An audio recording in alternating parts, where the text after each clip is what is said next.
Welcome back to Broken Electronics.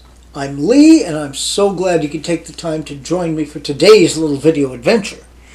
What we have today is the report on Ventura on the test Classic Mac Pro 5, 1.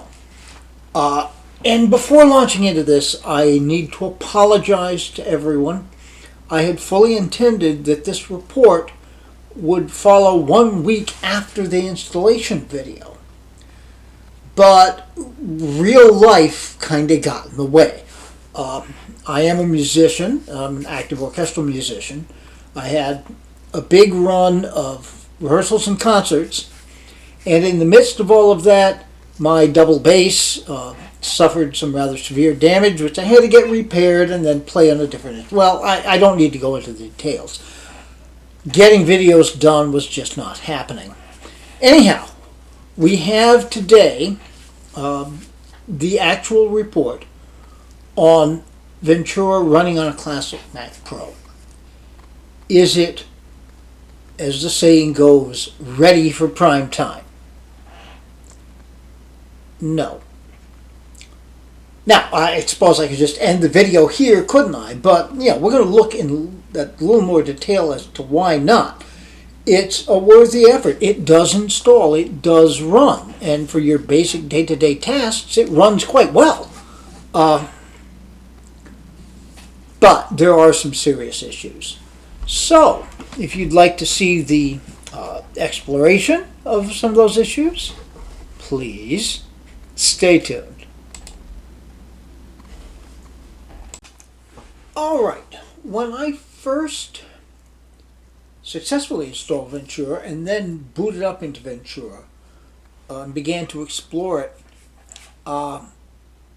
it was a mess. I, of course, installed the post-install root patches, but all kinds of things didn't work. One of my first main tasks was to open DaVinci Resolve, and I found that Resolve simply couldn't deal with the clips that I had to make the video. It couldn't play them. And I found I had similar problems using the TV app or using QuickTime Player. That, of course, is a major issue. I solved that, and I got that video edited by firing up Handbrake. I had to transcode every clip, and believe me, there were a lot of clips in that video.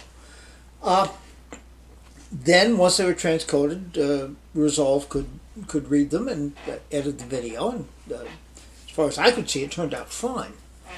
All right, now there were other problems. The way I tend to work when I'm working on a computer, I always have my email client, I'm using Thunderbird, open, and I always have messages open, so I'm always available for communications. FaceTime, I will use FaceTime to both initiate and receive calls, so these are important. Now, Thunderbird was not an issue, everything was working fine. But messages in FaceTime simply wouldn't run.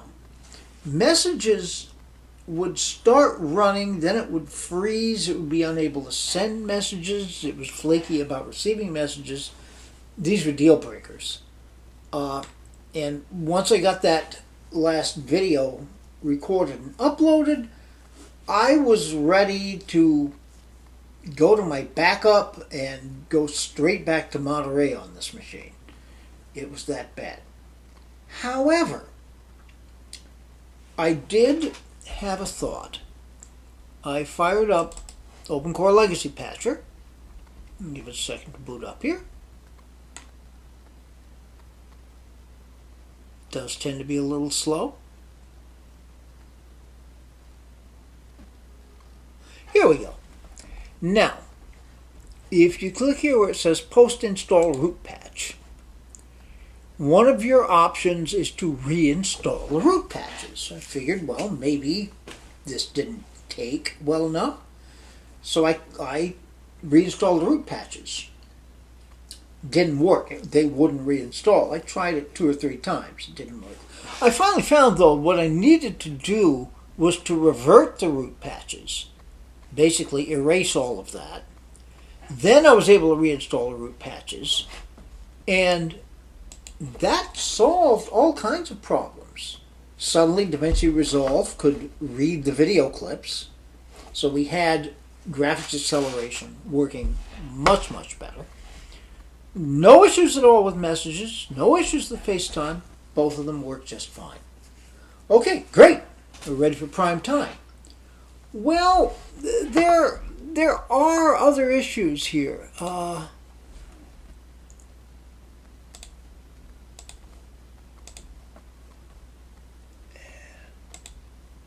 Okay, Bluetooth.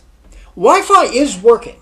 Now, I will point out that unlike my production 5.1 Mac Pros, I have not upgraded the Wi-Fi and Bluetooth cards on this machine. So they are legacy. Wi-Fi is working. There's no issue there. Bluetooth, you can see the progress meter going on there. If we click on it, it says it's on. But if we go to Bluetooth settings, in the settings app, which I absolutely hate, now it says I was just I was able to enable Bluetooth right then. Let's close out of system settings.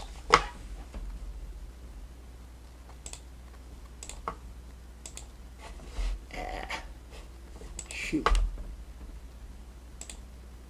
Here we go. Go to Bluetooth settings again. And it's off again. And now I can't enable it. So Bluetooth is not working. Now on this machine, that is not an issue. I have a wired mouse. I have a wired keyboard. Everything's fine. Now on my production machines, this would be an issue, because I do use Bluetooth devices much, much more heavily than here on the test machine. I could certainly go to the wired devices and that would work out fine. But anyhow, there is that. Now, other little things.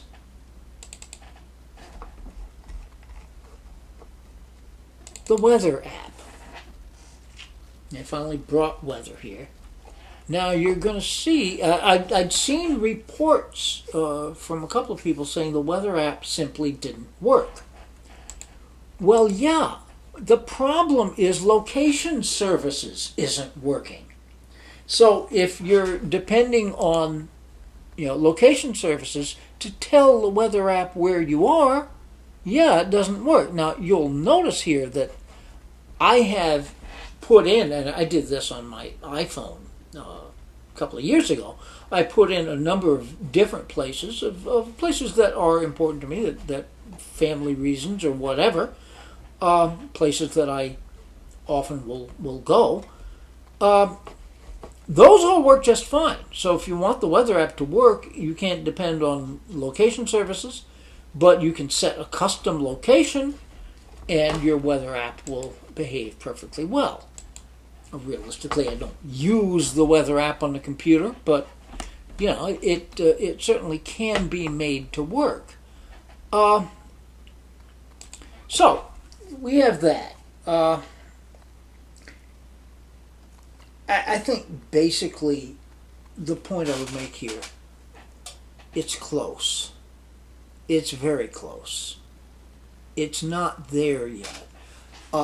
Bluetooth, now what I can't swear to, if I had upgraded Wi-Fi and Bluetooth card in this machine, would I be having a Bluetooth problem? I have heard reports that some people with upgraded Bluetooth do have that problem. Not having Bluetooth is a problem. And you also have the problem that AirDrop is not going to work, and there's several other similar things that would not work. So I think basically, my advice would be wait. It is close. It does install. And for your basic day-to-day tasks, it does run. And once I got the root patches properly installed, DaVinci Resolve works and I can edit videos. All of this is good. But for the moment, for those of you depending on the use of a classic Mac Pro, my advice would be stay with either Big Sur or Monterey, wherever you are. Keep an eye. I'm going to monitor this closely. Every time a new version of OpenCore Legacy Patcher comes out, I will test it. Every time a new version of Ventura comes out, I will be testing that. And I will try to get those videos up in as timely a manner as possible. Another thing I was considering doing, and I think I will do, is to use OpenCore Legacy Patcher and install Ventura on some non-classic Mac Pro machines. I've got a 2015 iMac that I could certainly, upon which I could install Ventura. I've got a 2015 13-inch MacBook Pro that would work. I've got a 2012, and this might be very interesting, a 2012 Mac Mini. All of those could be updated to Ventura using OpenCore Legacy Patcher. It might be interesting to see how those machines behave and then compare how that works with the experience on the classic Mac Pro. Anyhow, that's what I'm thinking of. Now, those videos will not be immediate. We have another Marcintosh coming up, and unless something really mega important comes up, the month of March is going to be devoted to PowerPC goodness. All right, so just to sum up, we are going to monitor closely the OpenCore Legacy Patcher development as regards to classic Mac Pros. And again, I will say, this is tantalizing. It's close. It does work. But let's give it a little bit more time. All right. That being the case, be good to other people. They need it and definitely deserve it. Be good to yourselves. We will make this world a better place, but in order for us to do that, we do have to take care of ourselves first. This world is not that better place yet, so please take very, very good and careful care in these most difficult times. So yes, Marcintosh coming up, PowerPC related videos. We will be doing a lot more with OpenCore Legacy Patcher, both on the classic Mac Pros and on some other machines to see how that works. So if you're interested in seeing how all of this takes shape, please subscribe. I'm not going to go through the whole YouTube thing. But until those things are available on the channel, this has been Broken Electronics.